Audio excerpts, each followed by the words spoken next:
Bonjour à tous, bienvenue à bord de l'XS 13. On est actuellement sous spi, on déboule à 7-8 nœuds, on sera ce soir à Saint-Tropez. On était hier à Bandol. On est passé par Porquerolles. Donc bah voilà, c'est le programme d'un 100 000 à bord façon voile magazine, c'est-à-dire qu'on navigue. On navigue, on vit à bord, on cuisine, on dort, on fait tout ce pourquoi ce bateau est fait. On veut expérimenter la chose à fond et on vous raconte tout dans Voile Mag. Ça, si vous nous lisez un peu, vous connaissez déjà. XS, donc ça c'est le nouvel XS. Je vous refais rapidement l'historique de la marque. C'est une marque du groupe Beneteau qui est née en 2019. Et il y a eu plusieurs étapes dans son développement. C'est-à-dire qu'au tout début, ils nous ont sorti deux XS qui étaient les 12 et le 15 et qui étaient des bateaux qui étaient issus de Karen Lagoon. Mais c'est des katas qui étaient plus marins, plus légers, plus simples, sans flybridge.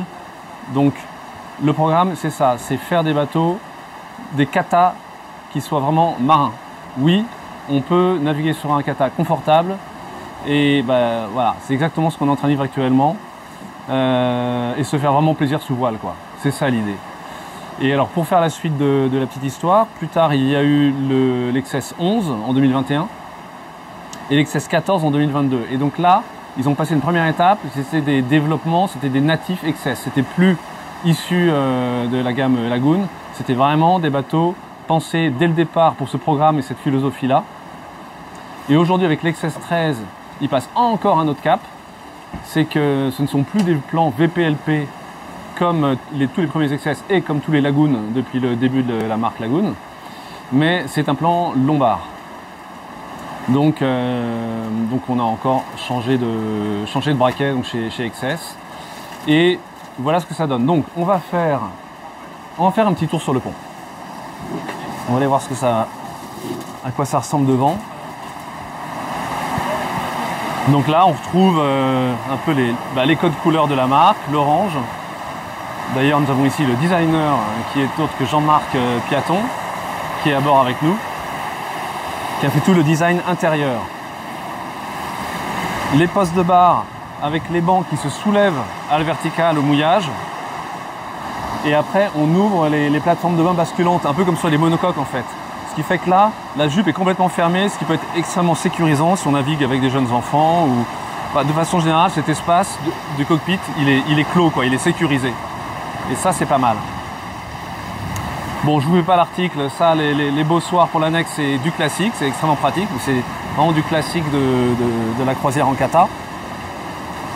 Les postes de barre, toutes les manœuvres reviennent sur le poste de barre tribord, mais donc ce sont des postes de barre reculés et une fois de plus, à plat pont, dans l'axe du passe avant, on n'a rien en hauteur. C'est le principe, on veut moins de fardage, on veut des poids qui soient mieux centrés, on veut un bateau marin. Donc là, je m'en vais sur le passe avant. J'ai la main courante tout de suite que je trouve sur le roof. Et ce passe avant, bah, il est juste hyper large, il est immense. Donc la circulation à bord, c'est un bonheur. Là, on sent un peu la tonture d'ailleurs, ça c'est typiquement cabinet lombard. On sent un peu la tonture du pont, là on sent qu'on redescend un tout petit peu vers les étraves. Alors ça c'est très élégant, je trouve. Les filières qui viennent mourir comme ça à l'étrave, c'est très beau. Alors on peut trouver que là pour le coup c'est moins sécure par rapport à ce qu'on disait à l'arrière. On peut tout à fait opter pour des filières qui font tout le tour par l'avant, avec même le petit tabouret façon Lagoon à l'avant. Bon moi j'avoue j'ai un faible pour ça, mais je comprends très bien qu'on veuille sécuriser à l'avant, idem si on navigue en famille, etc. Voilà les trampolines du classique. Alors là on a fait un truc marrant, c'est qu'on a amuré le spi à l'étrave au vent. Parce qu'on veut vraiment descendre le vent pour aller à Saint-Tropez sans tirer des bords et en gardant Et ça marche vachement bien, là on a une super moyenne. Tout en descente, tout à l'heure on était à 170 degrés, 165, 70 degrés du vent. Donc c'est des angles de descente qui sont vraiment sympas en kata de croisière quoi. Et bon là le vent a un peu monté, il doit y avoir 17 nœuds. Mais tout à l'heure il y avait 13 nœuds et ça marchait déjà très bien. Donc voilà le pont avant. Je vais monter sur le roof. Je dis ça pour mon ami caméraman. afin qu'il anticipe mes mouvements. Alors, bon, le roof, on y va par là. Les marches, bon, aucun problème. Rien à signaler. Baume ultra accessible. La baume, elle va loin. Hein. Vous voyez, quand elle vient vraiment à l'aplomb de la fin du... Alors, c'est pas un fly deck, justement. De la fin du hardtop, puisque je sais pas pourquoi il faut parler anglais quand on parle de kata. Bon, bref, le toit du cockpit, quoi. Et ici, il y a une option de bain de soleil. On en voit d'ailleurs l'empreinte. Elle n'est pas présente sur ce bateau. Voilà. Alors, je finis le tour. Tiens, et on va aller dire deux mots à Hervé Piveteau, qui est à la barre, je crois. Hervé Piveteau, c'est le garçon qui a développé ce bateau et les précédents. Donc, c'est vraiment la vision Excess. C'est vraiment lui et Thibaut de Montvallon, qui est le patron de la marque. C'est vraiment ces deux garçons-là qui ont développé cette marque, qui en ont fait ce qu'elle est en train de devenir aujourd'hui. Hervé, il a bossé longtemps chez Jeannot. On a fait des essais Jeannot avec lui il y a bien longtemps. Avant ça, il a été coureur. Il paraît même qu'il a gagné la Mini Transat. Bon, tout va bien? Très bien, écoute. Il paraît qu'on a fait une pointe à 10 nœuds, c'est vrai? Ouais, je sais pas, moi j'ai eu 9-7, mais bon, c'était bien. On va arrondir à 10, ça fait plaisir à tout le monde. On en est où? 18 nœuds de vent, c'est le vent réel ça? Vent réel, ouais, 18 nœuds. 18-19 nœuds. Et 8 nœuds 7 de vitesse. Bon, apparemment 12 nœuds 5. Et l'angle au vent? Je l'ai pas ici, mais on est très abattu, on doit être comme tout à l'heure, 165 j'imagine. 165 degrés du vent. Ouais. Donc voilà, là vous avez vraiment en direct les données actuelles du bateau. Donc écoute, c'est plaisant tout ça. Exactement, je pense que c'est le mot là, on se fait bien plaisir. Donc toi, tu te fais plaisir à la barre d'un bateau qui hante l'écran de ton ordinateur depuis des mois. Exactement. Qu'est-ce que ça fait d'avoir comme ça un projet qui s'incarne dans des moments pareils? Bah, c'est vraiment c'est une forme de récompense qui est assez dure à décrire. Hein. C'est juste des moments parfaits où tu te dis ok, on n'a pas fait tout ça pour rien, on comprend que nos clients aient envie d'acheter des bateaux. Ça donne vraiment du sens, ouais, c'est sûr. Alors est-ce que ce bateau, est-ce qu'il est à la hauteur déjà des espoirs que tu plaçais en lui? Est-ce qu'il incarne ce que vous voulez, la vision que vous avez pour Excess en fait? Ouais, clairement oui. Il est vraiment c'est un processus long, hein, le développement d'une marque. Et je trouve que c'est encore un pas supplémentaire vers ce qu'on veut faire, c'est-à-dire offrir du plaisir de voile sur un kata. Donc le confort du kata et vraiment le plaisir sous voile. Mais là où il me bluffe le bateau, c'est qu'en plus il est vraiment hyper facile, quoi. Ouais. Il marche bien, il est amusant, mais il est plus facile que ce que j'imaginais. Il est amusant. Au-delà de la performance pure, c'est le plaisir, quoi. Ouais. Et le pari, c'est ça, c'est-à-dire qu'on peut se faire plaisir à la voile sans dérive, sans mât carbone, avec un bateau qui reste ultra simple. Oui, clairement, le but, c'est pas d'aller chercher le nœud ou les 2 nœuds supplémentaires, ou d'aller chercher des moyennes extravagantes, mais c'est vraiment de naviguer avec des vitesses moyennes tout à fait honnêtes et en simplicité, quoi. Mais par contre, voilà, le but, c'est de mettre les voiles plutôt que le moteur, de barrer plutôt que de mettre le pilote, enfin voilà, de retrouver le plaisir de navigation qu'on peut avoir sur un monocoque.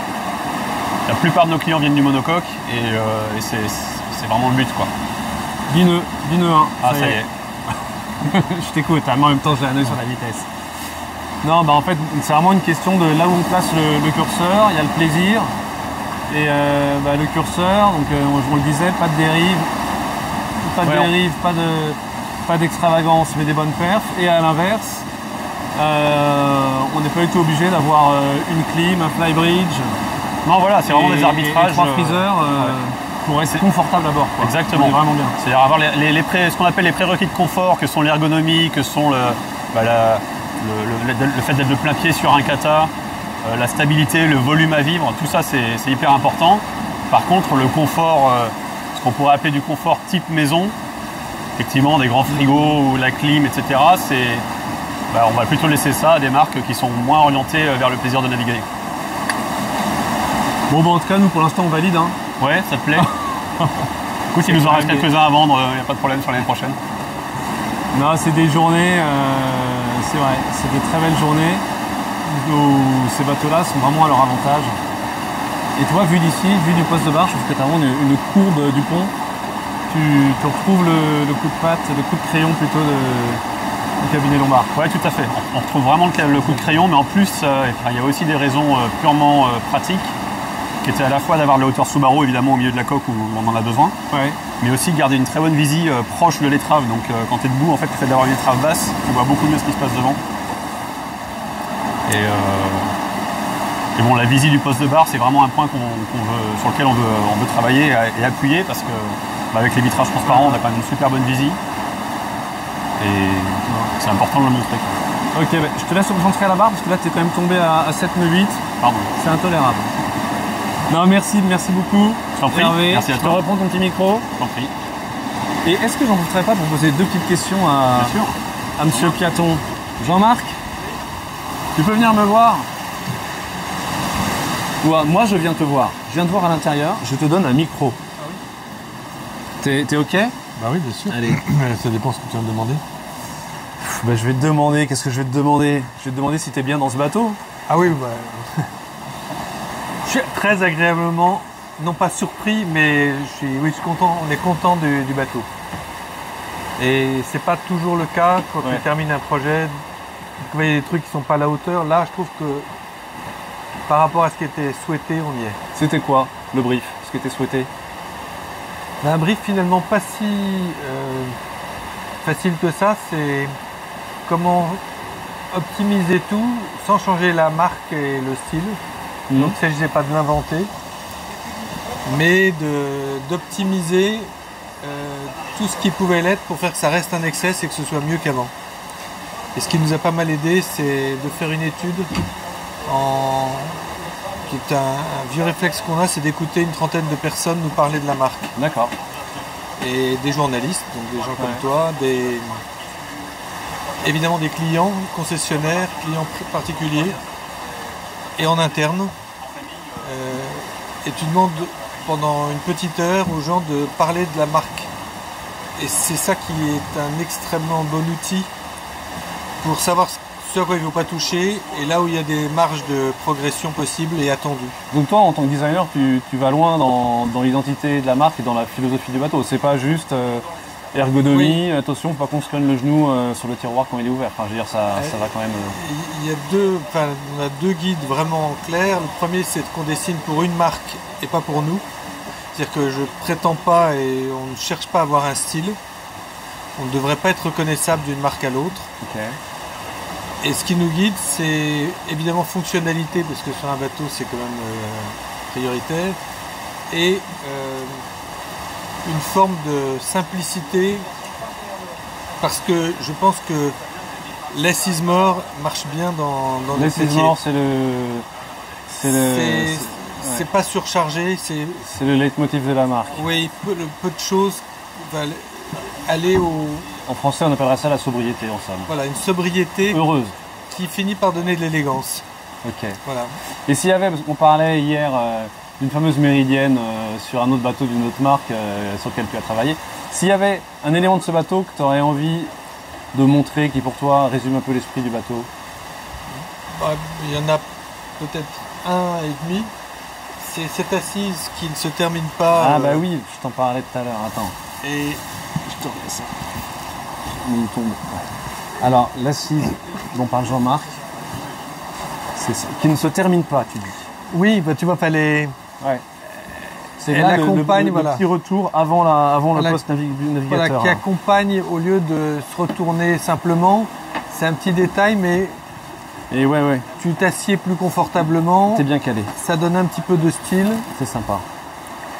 Et le deuxième détail, c'est Ouais, qu'on aime qu'on a apporté une touche de noir à des endroits où elle se voit. Ouais, effectivement. Si tu es pas assis, le fil Ouais. noir sous le plateau, tu le vois pas bien. Sous la table, Thibaut, tu peux nous montrer ça? C'est la bande noire sous le tu vois, tu la sous vois le pas, c'est normal. plateau. Sous la Tu vois, sous le- cuisine. Là, Voilà. et que tu retrouves ici. Et c'est apporter une touche de noir, y compris dans les cabines en entourage de cloisons. Ouais, donc c'est des éléments Des petits éléments que ton graphiques. cerveau n'analyse pas, Voilà, mais qui finissent par faire une identité visuelle. qui font que ce bateau ressemble pas tout à fait aux autres et Le dernier, mais qui plaît à tout le monde apparemment, c'est le liège. De liège. Avoir introduit le liège revêtement, dans les d'accord. fonds d'équipés pour éviter le bruit. par Ok. exemple. Ah oui, ça c'est sympa. Tout ce qui peut être la chasse au bruit. Bon, Eh ben, Voilà. écoute, c'est vrai qu'on est bien là. Je crois que ce sera le mot de la fin. on serait très content si notre client est content et qu'il vende beaucoup de bateaux. Que ton client n'a pas l'air malheureux. Merci Jean-Marc. Merci à vous. Cette Et- belle journée. Et c'est ça. Et c'est ça. Et à bientôt sur l'eau. À bientôt sur l'eau.